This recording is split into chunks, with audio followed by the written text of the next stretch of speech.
Un milliardaire invite 20 maîtresses chez lui pour humilier sa femme. Mais voici ce qui s'est passé à 1 heure du matin. Bonjour, ravi de vous revoir. N'hésitez pas à vous abonner et à indiquer dans les commentaires d'où vous regardez cette histoire. Ethan Pierce se tenait près de la fenêtre de son manoir, observant les lumières de la ville. De là-haut, tout semblait minuscule, les voitures, les gens, même les problèmes. Il sirota son whisky et consulta sa montre. Juste après 20 heures. Ce soir, il allait prouver quelque chose, et tout le monde s'en souviendrait. Derrière lui, sa maison bourdonnait d'énergie. Les serveurs en uniformes impeccables circulaient entre le grand vestibule et la salle de bal, portant des plateaux d'argent garnis de flûtes de champagne et de petits amuse-bouches parfaits. Les sols en marbre brillaient, les lustres en cristal scintillaient. C'était une maison conçue pour impressionner. Et ce soir, c'était son plus grand spectacle. Mais cette fête n'était pas pour les amis. C'était un piège. Ethan sourit intérieurement. 20 invitations, chacune remise en main propre à des femmes qui se croyaient spéciales. Ce soir, il les réunirait toutes. Et devant sa femme, Clara, il leur ferait comprendre leur place. Un coup à la porte. Son assistant, Marc, passa la tête. Les premiers invités arrivent, monsieur. Ethan hocha la tête, finissant son verre. Que le spectacle commence. En bas, Clara se déplaçait discrètement parmi la foule. Elle portait une robe bleue simple, ni trop voyante ni désespérée d'impressionner. Elle vivait avec la froideur d'Ethan depuis des années. Parfois, elle se demandait s'il la remarquait encore. Elle accueillait les invités poliment, offrant un sourire crispé, veillant à cacher sa tristesse. Ce soir, elle s'était promis de ne pas pleurer. À l'entrée, la première maîtresse arriva. Jenna, grande, frappante, avec des cheveux parfaits et un sourire rusé. Elle scruta la foule, cherchant Ethan. Marc l'accueillit avec un charme rodé, l'invitant à entrer. D'autres femmes suivirent, Lena, audacieuse et bruyante, Diane, aux yeux nerveux, puis Brianna, riant comme si elle possédait les lieux. Clara observait cette parade d'inconnus magnifiques. Chacune cherchait Ethan, faisant semblant de ne pas la voir. Elle comprit, avec un pincement au cœur, ce qui se passait. Ethan voulait qu'elle voie. Au fil de la soirée, la salle de bal se remplit des invités soigneusement choisis par Ethan. 20 femmes, toutes jeunes, belles, convaincues d'être sa favorite. Leur rire était vif, tranchant, teinté de compétition. Elles tournaient dans la pièce, s'observant autant qu'elles observaient l'hôte. Ethan fit son entrée à 21 heures. La musique s'adoucit, les têtes se tournèrent. En costume noir sur mesure, il incarnait la confiance et le succès. Ses yeux pétillaient de malice alors qu'il traversait la foule. « Bienvenue à tous », tonna sa voix, attirant l'attention. « Ce soir, nous célébrons la vie elle-même. Profitez de chaque seconde. » Les femmes s'agglutinèrent autour de lui. Clara resta en retrait, observant. Elle le vit entourer Jenna d'un bras, puis laisser sa main s'attarder sur la taille de Lena. Il était délibéré, montrant à elle et à tous qu'il contrôlait tout. Jenna se pencha vers lui. « Ethan, tu ne m'avais pas dit qu'il y aurait autant d'invités. » Il sourit, imperturbable. « Je voulais te surprendre. Tu n'aimes pas les surprises ?» Elle rit, incertaine. « Bien sûr, mais je pensais être spéciale. » Il haussa les épaules, une lueur malicieuse dans les yeux. « Tu le es, Jenna. Vous l'êtes toutes. C'est ça, le plaisir. » Les femmes échangèrent des regards, la suspicion naissant. Clara, près de la fenêtre, luttait contre l'envie de fuir. Brianna, audacieuse, s'approcha d'Ethan. « Alors, laquelle de nous est ta favorite ?» La salle se tut. Ethan prit une gorgée de champagne, feignant de réfléchir. « Pourquoi choisir une seule ?» dit-il en riant. « J'ai des goûts variés. » Les lèvres de Diane se pincèrent. Lena leva les yeux au ciel. Certaines femmes, comprenant le jeu, commencèrent à murmurer entre elles. Clara sentit la chaleur lui monter au visage, mais elle tint bon. C'était son plan, l'humilier, prouver qu'il pouvait faire ce qu'il voulait, et qu'elle l'accepterait. Pendant des années, elle l'avait fait. Ce soir, elle refusa de lui donner la satisfaction de craquer. La fête continua, mais l'ambiance changea. Les femmes, autrefois pétillantes et séductrices, se regardaient désormais avec méfiance. Jenna prit la main d'Ethan pour l'entraîner dans un coin, mais Lena s'interposa, glissant son bras sous le sien. « Viens danser avec moi, Ethan », ronronna Lena. Jenna rétorqua, « Il parlait avec moi. » Lena riposta, « Je ne vois pas ton nom sur lui, chérie. » Ethan rit, savourant l'attention. « Mesdames, s'il vous plaît. Il y en a assez de moi pour tout le monde. » Les mains de Clara se crispèrent. Mark s'approcha. « Madame Pierce, puis-je vous apporter quelque chose ?» Elle secoua la tête. « Non, merci, Mark. » Il hésita. « Si vous avez besoin d'air, je peux. » Clara l'interrompit. « Je vais bien. » Il hocha la tête et s'éclipsa. Au bar, Diane commanda un autre verre, les mains tremblantes. Elle se tourna vers Brianna, à voix basse. « Tu savais pour tout ça ?» Brianna haussa les épaules. « Je savais qu'il était marié. Pas qu'il était un tel chien. » Diane rit amèrement. « On est des idiotes. » Dans un coin, Ethan se délectait du chaos. Plus les femmes se disputaient pour lui, plus il se sentait puissant. Il leva son verre. À une soirée inoubliable. La foule applaudit, certains plus forts que d'autres. À 23 heures, Ethan intensifia son spectacle. Il attira plusieurs femmes à part, Jenna, Lena, Brianna, et d'autres murmurant promesses et suggestions. Montons à l'étage. La vraie fête va commencer. Certaines suivirent avec enthousiasme, d'autres avec hésitation. Clara les regarda disparaître dans l'escalier. Elle ressentit une douleur profonde, mais resta immobile. Elle ne lui laisserait pas voir sa souffrance. En bas, les autres femmes s'agitèrent. Certaines commencèrent à partir, le visage rouge de honte ou de colère. D'autres restèrent, médisant sur Ethan, Clara, et entre elles. Dans la suite principale, Ethan jonglait avec les femmes, chuchotant des douceurs à l'une, embrassant une autre, jouant avec toutes. Au début, elles cherchèrent à lui plaire, mais bientôt, elles se retournèrent les unes contre les autres. « Pourquoi es-tu là ?» demanda Jenna à Brianna. « Pour la même raison que toi, je suppose. »« Il m'a invité, » répondit Brianna. « Tu n'es qu'une passade, » railla Lena. Brianna ricana. « Toi aussi. » Ethan, ivre et arrogant, riait de la dispute. « Mesdames, pas besoin de vous battre. » Jenna le fusilla du regard. « Tu aimes ça, n'est-ce pas ?» Il sourit. « C'est évident, non ?» La tension explosa. Lena lança un verre de champagne sur Brianna. Jenna poussa Lena. Ethan, tentant de calmer le jeu, finit par terre, riant. En bas, Clara entendit le vacarme. Cris, rires, bruit de verre brisé. Elle ferma les yeux, essayant de l'ignorer. Mark s'approcha à nouveau. « Madame Pierce, vous devriez aller vous coucher. » Elle refusa. « Je veux être là. Je dois voir jusqu'où il ira. » Il hocha la tête, comprenant plus qu'elle ne le pensait. À l'étage, la situation dégénéra. Les femmes se hurlaient dessus, les insultes fusaient. Ethan, trop ivre pour maintenir l'ordre, tenta de les calmer. Jenna finit par le gifler. « Tu es dégoûtant », cracha-t-elle. Les autres se joignirent à elle, déversant leur rage, contre Ethan et contre elle-même pour avoir cru en ses mensonges. La pièce devint un champ de bataille d'ego brisés et de secrets révélés. Ethan, frustré, cria « Si ça ne vous plaît pas, partez !» Une à une, les femmes sortirent en trombe, claquant les portes, l'insultant, se bousculant dans l'escalier. Ethan tituba après elle, tentant de préserver sa dignité. « Partez, je n'ai besoin d'aucune de vous. » Il retourna dans sa chambre, se servit un autre verre et s'effondra sur le lit. Mais il ne pouvait pas dormir. Sa tête tournait de colère et d'humiliation. Le pouvoir qu'il avait ressenti s'évanouissait, remplacé par un vide écœurant. Il était presque 1 heure du matin. En bas, Clara était assise seule. La maison était redevenue silencieuse.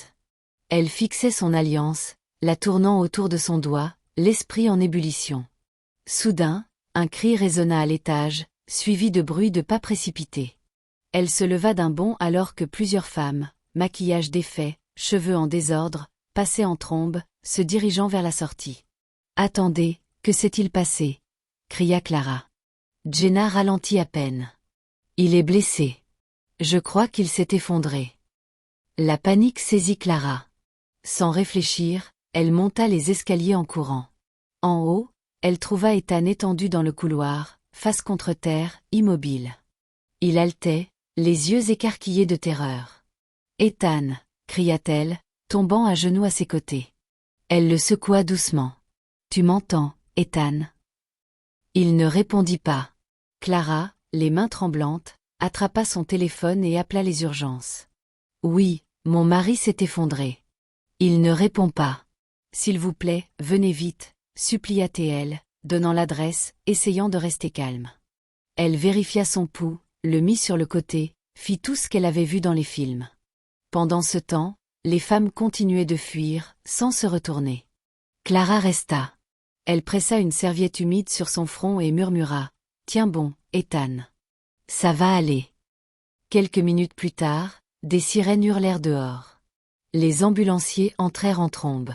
Clara observa, impuissante, alors qu'ils s'affairaient autour d'Ethan, criant des instructions, lui posant un masque à oxygène. Ils le chargèrent sur une civière. Un ambulancier se tourna vers Clara. « Vous êtes sa femme. » Elle hocha la tête. « Venez avec nous. » Elle monta dans l'ambulance, l'esprit en tumulte. Alors que les portes se refermaient, elle jeta un dernier regard au manoir, encore illuminé, cet endroit qui avait autrefois été un foyer, désormais une coquille froide. Elle regarda le visage pâle d'Ethan, si petit et vulnérable. Pendant des années, il l'avait rendu invisible. Maintenant, alors que l'ambulance filait dans la nuit, Clara réalisait qu'elle était la seule à se soucier encore de savoir s'il vivrait ou mourrait. Si vous n'êtes pas encore abonné, rejoignez notre communauté en cliquant sur le bouton d'abonnement. À travers nos histoires, nous offrons espoir et avenir aux enfants et femmes victimes d'abus à travers le monde. Dites-nous aussi dans les commentaires d'où vous nous regardez et comment cette histoire vous a touché. La salle d'attente de l'hôpital sentait l'antiseptique et le café froid. Clara était assise, rigide, sur une chaise en plastique, les mains serrées, fixant les dalles usées du sol. Sa robe, autrefois élégante, était froissée et tachée de larmes. L'horloge murale indiquait plus de 2 heures du matin. Les infirmières passaient en hâte. Le bip des machines résonnait au loin. Elle remarquait à peine. Tout ce qu'elle voyait, c'était le visage d'Ethan, pâle et perdu, alors qu'on l'emmenait, pour une fois totalement impuissant. Un médecin s'approcha enfin. Grand, bienveillant, ses cheveux bruns légèrement ébouriffés, son badge indiquait « Docteur Samuelet ». « Madame Pierce ?» demanda-t-il doucement. Elle se leva, chancelante. « Oui, je suis Clara. Votre mari est stable maintenant. Il se repose, mais il était très déshydraté et physiquement épuisé. A-t-il eu des problèmes de santé récemment? Des conditions médicales sous-jacentes? » Clara secoua la tête. « Pas que je sache. » Elle hésita. Il a beaucoup bu, et ce soir était stressant. Le docteur et lui lança un regard entendu. Le stress peut faire plus de dégâts qu'on ne le pense. Voulez-vous le voir? Elle hocha la tête et le suivit dans les couloirs stériles. Dans une petite chambre, Ethan était allongé, relié à des perfusions et des moniteurs, sa respiration lente et faible. Pendant un instant, Clara resta dans l'embrasure, incertaine de sa place après tout ce qui s'était passé. Pourquoi était-elle à ses côtés? Elle s'approcha et s'assit près du lit. Les paupières d'Ethan s'agitèrent. Il tourna la tête, groggy et confus. « Clara !» Sa voix était faible. « Je suis là », répondit-elle, tentant de paraître plus forte qu'elle ne l'était. Il détourna les yeux, honteux. Pour une fois, il n'y avait ni jeu ni fierté, juste un homme effrayé et brisé. « Tu vas bien ?» demanda-t-elle doucement. Il ne répondit pas, semblant chercher ses mots, mais rien ne vint. Le docteur entra, un dossier à la main. « Monsieur Pierce, je suis le docteur Samuelet. Vous avez eu une sacrée frayeur ce soir. Nous avons fait des tests pour nous assurer qu'il n'y a rien de grave. » Ethan hocha la tête, évitant toujours les yeux de Clara. « Nous devons vous garder en observation, » poursuivit le docteur Hay. « Vous avez besoin de repos, de liquide, et franchement, d'une pause avec le stress et l'alcool. » Ethan tenta de rire, mais cela sonna comme un sifflement. J'ai dû pousser la fête trop loin. Le docteur ne sourit pas. Vous avez de la chance que votre femme ait été là. Si vous aviez été seule. Il laissa la phrase en suspens. Clara passa la nuit à veiller sur la respiration d'Ethan. Pendant des années, elle avait désiré son attention. Maintenant, assise près de son lit d'hôpital, elle réalisait à quel point ce souhait était vain. Au lever du jour, Clara sortit dans le couloir, épuisée. Le docteur la retrouva près du poste des infirmières. Vous devriez rentrer chez vous, Madame Pierce. Reposez-vous. Elle secoua la tête. Je ne peux pas. Je dois m'assurer qu'il va bien. Il l'observa un moment. Prendre soin de quelqu'un ne signifie pas se détruire soi-même. Clara tenta de sourire. Ce n'est pas si simple. Il hocha la tête. Ça ne l'est jamais. De retour dans la chambre, le soleil projetait des rayons pâles sur le visage d'Ethan. Il se réveilla à nouveau. Clara. Sa voix était rauque. Je suis là, dit-elle, plus doucement. Il fixa le plafond.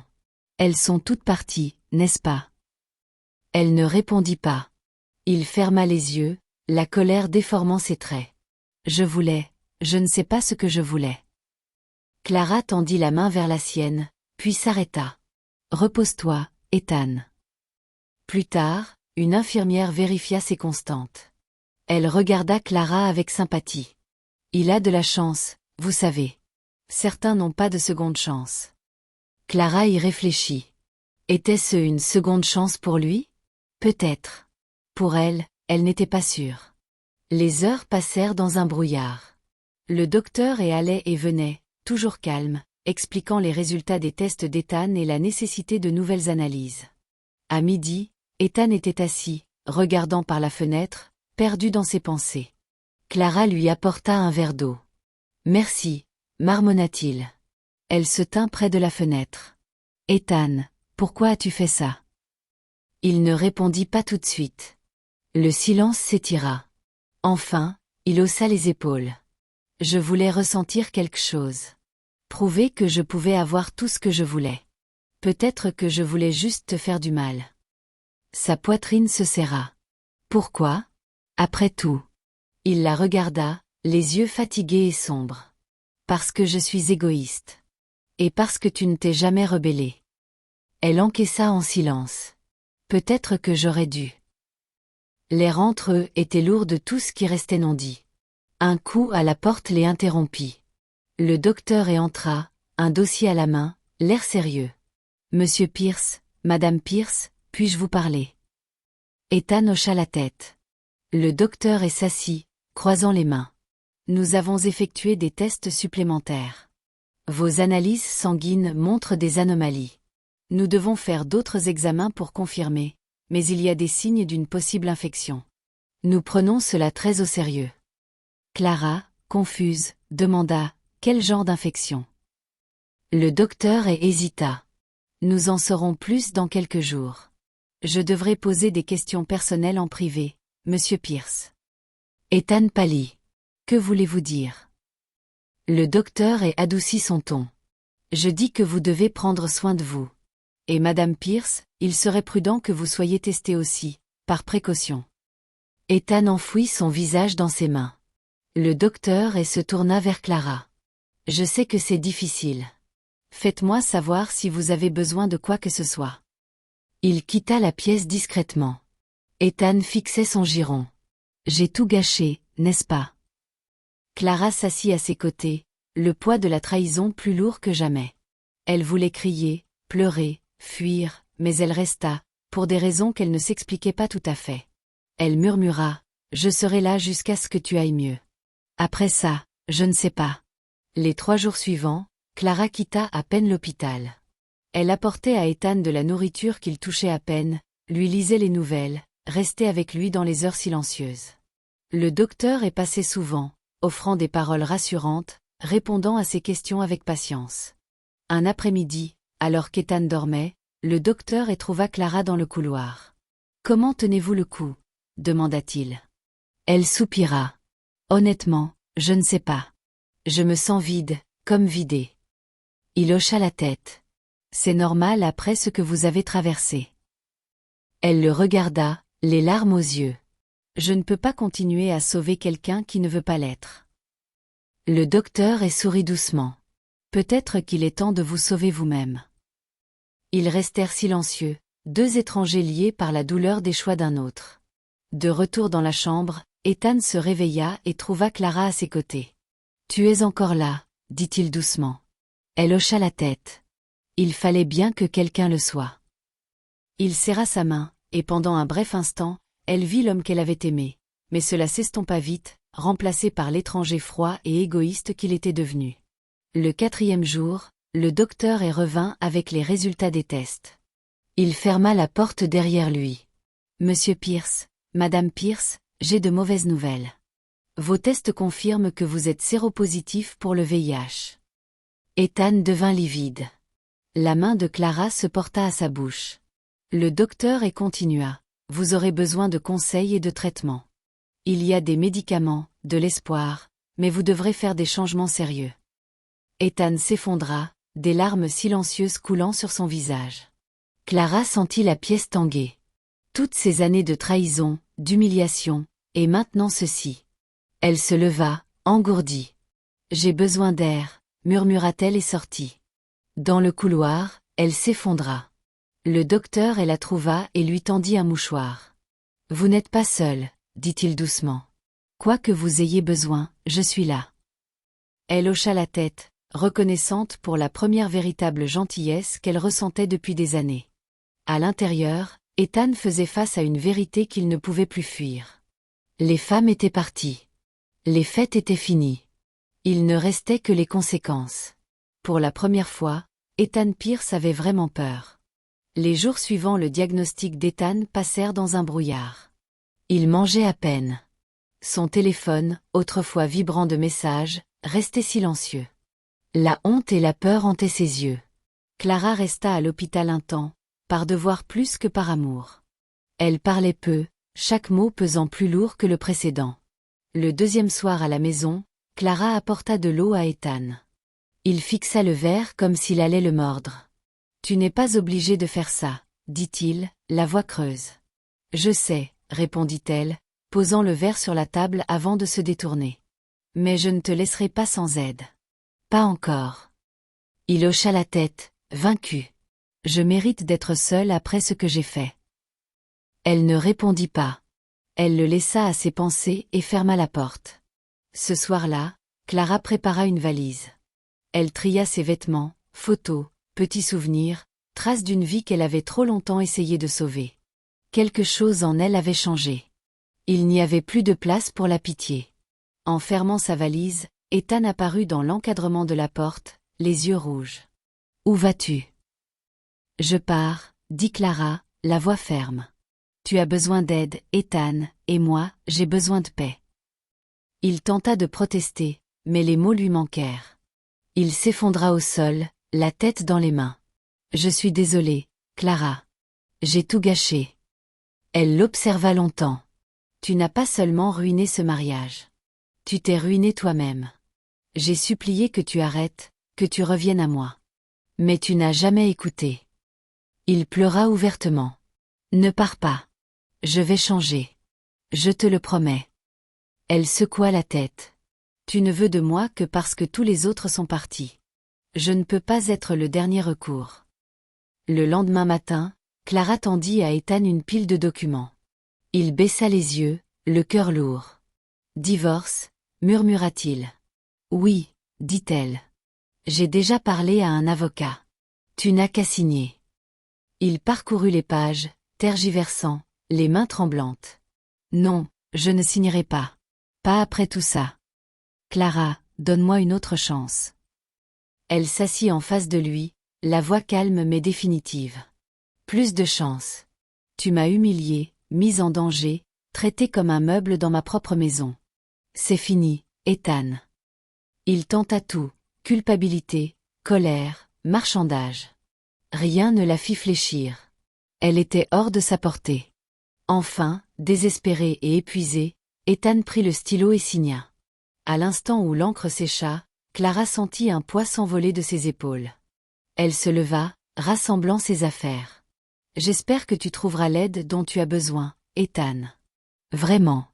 Mais sans moi. Il tenta de saisir sa main, mais elle se dégagea. Adieu, Ethan. Après son départ, la maison sembla immense et vide. Ethan errait de pièce en pièce, submergé par les souvenirs. Les rires à table, le sourire de Clara, sa façon d'attendre son retour, même tard. Désormais, seul le silence restait. Des semaines passèrent. Ethan consulta des médecins, commença un traitement, tenta de recoller les morceaux, mais il ne trouva aucun réconfort. Ses vieux amis gardaient leur distance. Les femmes qui se disputaient autrefois son attention ignoraient ses appels. Il était seul. Pendant ce temps, Clara entama un nouveau chapitre. Elle commença une thérapie, se concentra sur sa guérison. Un après-midi, elle croisa le docteur Samuel et à l'hôpital. Il était gentil, facile à parler. Ils prirent un café, puis un dîner, partageant des histoires de douleur et d'espoir. En Samuel, Clara trouva compréhension et force douce, une chaleur qu'elle n'avait jamais connue avec Ethan. Leur amitié s'approfondit rapidement. Samuel ne la pressa jamais, ne chercha pas à la réparer, il écoutait et se souciait. Clara se surprit à sourire plus, à mieux dormir, et pour la première fois depuis des années, à rêver de l'avenir. Des mois plus tard, Ethan reçut une invitation par courrier. Les noms du docteur Samuel Hay et de Clara Pierce étaient imprimés en doré sur du papier crème. Ses mains tremblaient en lisant. Le jour du mariage, Ethan enfila son meilleur costume et se glissa à l'arrière de la salle somptueuse, inaperçu. Il regarda Clara, radieuse en blanc, marcher au bras de Samuel, le visage illuminé de joie et de liberté. Pendant qu'ils échangeaient leurs vœux, Ethan, assis dans un coin, était un invité oublié d'une vie qu'il avait autrefois prise pour acquise. Son empire ne valait plus rien. Il ne lui restait que des souvenirs et des regrets. Ethan resta seul à l'arrière de la salle, à peine remarqué. Les lustres diffusaient une douce lueur sur les invités. L'air vibrait de rire, de musique et d'une douce célébration. À l'avant, Clara se tenait au bras du docteur Samuel Hay. Sa robe blanche flottait élégamment.